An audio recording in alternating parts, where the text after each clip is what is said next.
परम प्रेममय श्री श्री ठाकुर परमानिधि जगज्जननी श्री श्री भड़मा परम पूज्यपाद जुगाचार्य श्री श्री बड़दा आजिर पूज्यपाद श्री श्री आचार्य देव श्री चरण कमल अनंत कोटि प्रणाम निवेदन करुछि। सभी गुरु परिवार श्री चरण में अनंत कोटि प्रणाम निवेदन करुछि। मोर ए वीडियो देखुथिबा प्रत्येक गुरु भाई और माँ मानू अंतरर आनंदित जयगुरु ढेर सारा भल पाइबा शुभकामना समस्त परम पिता श्रीचरण विनम्र प्रार्थना रखे। आज गोटे सुंदर विषय आलोचना करवा परम ब्रह्म श्री श्री ठाकुर समय एक वास्तव घटना 25/7/1953 मसीहार कथा। से दिन थिला मंगलवार। श्री श्री ठाकुर पाखरे नवद्वीपरू आगत जड़े माँ शशुर गृह चलनिरत विभिन्न असुविधा को दर्शाई करिथिबा कथोपकथन थिला ए आलोचना माध्यम। कथाटी थिला एई भली भाबरे श्री श्री ठाकुर कहउचंदी मु जदि तो परी होइथांती ना ताहेले एपरी चलंती जे सबु मनीष आसी मो पाद तले माँ माँ कही लोटी जाते। मने रख भगवान अछंती केवल मु करे ना तुमे तुमे कर। अपरर दोष देखिबा छाड़ी दियो आगे निजे ठीक होई चल। भक्त माँ पुणी कहउचंदी लोके मते पागल बोली कुहंती केही मते विश्वास करंती ही नहीं।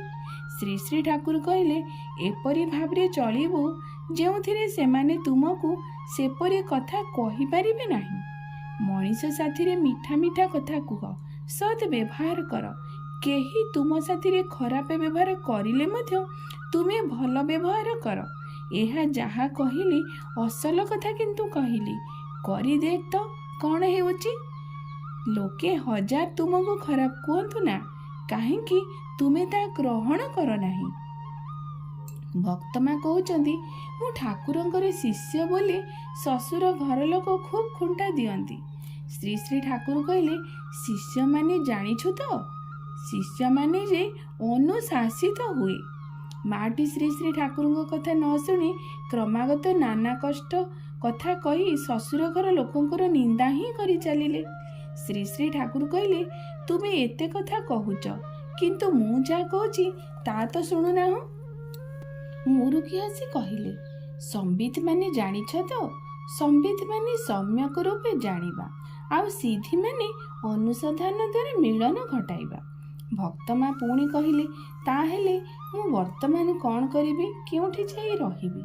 श्री श्री ठाकुर कहले शशुर घरे जाइके रुह शशुरे साम्राज्ञी भव। शास्त्र तो यही कथा अछि एठाकु जाई व्यवहार भीतर दे शशुर घर जय कर। भक्त माँ कहले मोर स्वामी कौन मते भल पाई परिबे जदि न पारंती तेबे मु कौन करिबी। श्री श्री ठाकुर कहले तुमे मोर हुओ कि न हुओ मु तुमर हेबी एई रकमर भाव हजार बार कुह मु तुमर मु तुमर मु तुमर ही। ठाकुर तुमर स्वामींकर छाती भितरे अछंती ताहांको सेवा संवर्धन रे तुमे जागृत करी तोलो। तांको कहिबो तुमे स्त्रीमुखी हुओ नाही माँ बापा को भक्त सहकारे जेपरी सेवा करिबा दरकार ताहा करिबे। तुमे केतेबेले बेसी कथा कुह नाही अल्प भाषी तुमे हुओ हसी कथा कुह मुखटी सदा सर्वदा हस हस रखिब। तुमर ए दुर्गा मूर्ति देखी समस्ते जेपरी तुमको भल पाती श्रद्धा करती नारीर किंतु कौनसी प्रकारे औद्धत भाव जेपरी रहिब नाही। भक्त माँ पुणी पचारुचंदी मोर शशुर टिके धर्मपरायण किंतु तांकर पुअर मोटे धर्म भाव तो नाही। श्री श्री ठाकुर कहउचंदी जे से धर्म भावरे चालू कि न चालू तुमर चरित्र एपरी सुंदर सेवापटु आकर्षणी हेबा उचित जे बेसी धर्म कथा न कही समस्ते जेपरी तुमको धर्म परायण बोली भावी पारिबे। जेपरी भावे कहिली सेपरी भावे चलिबु।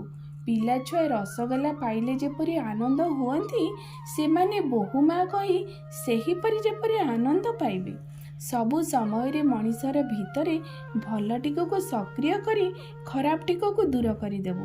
भल पाइबा थिले मारधर करि परिबे नाही। भक्त माँ कहले वर्तमान कौन शशुर घरे जाइके रहिबे ଶ୍ରୀ ଶ୍ରୀ ଠାକୁର କହିଲେ, ଏଇ ତ ଏତେ କ୍ଷଣ ଧରି ତା ହିଁ ତ କହିଲି, ସେଠାକୁ ଯା, ଶ୍ୱଶୁରେ ସାମ୍ରକି ଭବ। ଆୟବ୍ୟୟ ସବୁ ଦିଗ ଦେଇ ଯେପରି ଉପଚୟ କରି ତୋଳିପାରୁ ତାର ଚେଷ୍ଟା କରିବୁ। କେତେ ଅଳ୍ପରେ ବେଶୀ ଖରଚ ଚଳେଇ ପାରୁ ଦେଖିବୁ, ଏହିପରି କରି ଚଳୁଥା।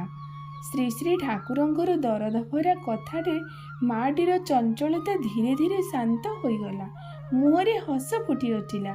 ଶ୍ରୀ ଶ୍ରୀ ଠାକୁରଙ୍କ ଆଭୂମି ପ୍ରଣାମ କରି ସେ ବିଦାୟ ନେଇଗଲା। ଏଇ ଥିଲା ଗୋଟିଏ ଦିନକର ଘଟଣା। ପୁଣି ଆଉ ଗୋଟିଏ ଘଟଣା 2/7/1955 ମସିହା। ବିବାହିତ ଝିଅଟି କାନ୍ଦି କାନ୍ଦି ଶ୍ରୀ ଶ୍ରୀ ଠାକୁରଙ୍କୁ ଆସି କହିଲା, ମୋର ଯେଉଁଠାରେ ବିଭାଘର ହୋଇଛି ମୁଁ ସେଠାକୁ ଯିବି ନାହିଁ। ସ୍ୱାମୀ ମଦ ଗଞ୍ଜେଇ ଖାଏ, ଏକଦମ ବୁଦ୍ଧି ନାହିଁ। ମୋତେ ଜୋର କରି ବିବାହ କରି ଦେଇଛନ୍ତି। ଶ୍ରୀ ଶ୍ରୀ ଠାକୁର କହିଲେ, କିଏ ଦେଇଛି? ଝିଅଟି କହିଲା, ବାପା। ଶ୍ରୀ ଶ୍ରୀ ଠାକୁର କହିଲେ, ତୋର ବାପାଙ୍କୁ ଡାକି ଆଣେ ତ। ଝିଅଟି ବାପାଙ୍କୁ ଡାକି ଆଣିଲେ। ଶ୍ରୀ ଶ୍ରୀ ଠାକୁର ସବୁ ଘଟଣା ଶୁଣିଲେ। ତାପରେ କହିଲେ, ଯାହାଙ୍କୁ ସ୍ୱାମୀ ବୋଲି ଗ୍ରହଣ କରିଛ ତାର ଯଦି ସତ ଦୋଷ ମଧ୍ୟ ଥାଏ, ତୁମ ମଧ୍ୟରେ ଗୁଣେ ଥିଲେ କିନ୍ତୁ ତାକୁ ଏକ ମୁହୂର୍ତ୍ତରେ ଠିକ୍ କରିଦେଇ ପାରିବ।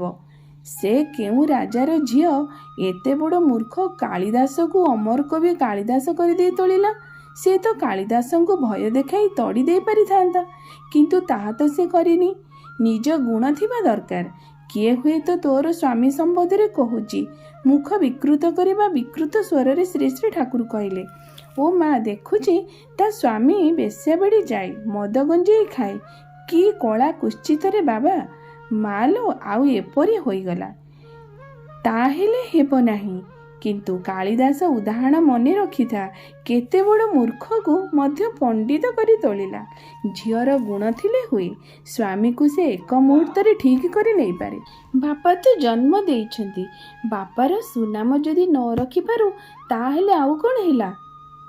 ଶ୍ରୀ ଦେବୀପ୍ରସାଦ ମୁଖାର୍ଜୀଙ୍କ ସଂକଳିତ ଦୀପରକ୍ଷୀର ଏକମ ଖଣ୍ଡ ସୌଜନ୍ୟରୁ ଏ କଥାଟି ଉଦ୍ଧୃତ ହୋଇଥିଲା, ଯାହାକି ପରପ୍ରେମମୟ ଶ୍ରୀ ଶ୍ରୀ ଠାକୁରଙ୍କର ଏକ ବାସ୍ତବ ଘଟଣା। ତାହା ଏଇ ଲୋକ ଜନ ସମାଜର ସମ୍ମୁଖକୁ ଆସିବା ନିତ୍ୟାନ୍ତ ଜରୁରୀ। ଏସବୁ ଦୁଇଟି ଘଟଣା ମଧ୍ୟରୁ ଆମେ ଏତିକି ଅନୁଭବ କଲେ, ଦୁନିଆରେ ଏଭଳି କୌଣସି ସମସ୍ୟା ନାହିଁ ଯାହାର କି ସମାଧାନ ଗୋଟେ ନାରୀ ହାତରେ ନାହିଁ। ସେଇଥିପାଇଁ ତ ଯୁଗେ ଯୁଗେ ମାତୃଦେବ ଭବ ପିତୃଦେବ ଭବ ବୋଲି କୁହାଯାଏ। କାରଣ ନାରୀକୁ ଯୁଗେ ଯୁଗେ ଭଗବାନ ମହାନ କରି ତୋଳିଛନ୍ତି। ନାରୀ ଯୋଗୁଁ ଜନ୍ମେ ଜାତି। ନାରୀ ହିଁ ପ୍ରକୃତରେ ଏ ଜାତିର ରକ୍ଷାର କବଚ ଆଉ ଧ୍ୱଂସର ମଧ୍ୟ କବଚ। ତେଣୁ ସେଇଥିପାଇଁ ଶ୍ରୀ ଶ୍ରୀ ଠାକୁରଙ୍କୁ ନାରୀକୁ ଏଭଳି ଭାବରେ କରି ତୋଳିଛନ୍ତି, ତା ସାମ୍ନାରେ ଯେତେ ବି କିଛି ସମସ୍ୟା ଆସୁ, ସବୁ ସମାଧାନର ସୂତ୍ର କିନ୍ତୁ ଗୋଟିଏ ନାରୀର ବୈଶିଷ୍ଟ୍ୟରେ ହିଁ ରହିଛି। ତେଣୁ ଆସନ୍ତୁ ଏଇ ଛୋଟିଆ ଉଦାହରଣ ମାଧ୍ୟମରେ, ଏଇ ଛୋଟିଆ ଆଲୋଚନା ମାଧ୍ୟମରେ ଆମମାନଙ୍କ ଜୀବନର ପାରିବାରିକ ଜୀବନର ଅନେକ କିଛି ସମସ୍ୟାର ସମାଧାନ ଆମେ ପାଇପାରିବା। ରହୁଛି। ଆପଣମାନଙ୍କ ପାଖରେ ଏଇ ସୁନ୍ଦର ଆଲୋଚନା ରଖି ମୁଁ ନିଜେ ମଧ୍ୟ ଧନ୍ୟ ହେବାକୁ ଯାଉଛି। ଜୟ ଗୁରୁ।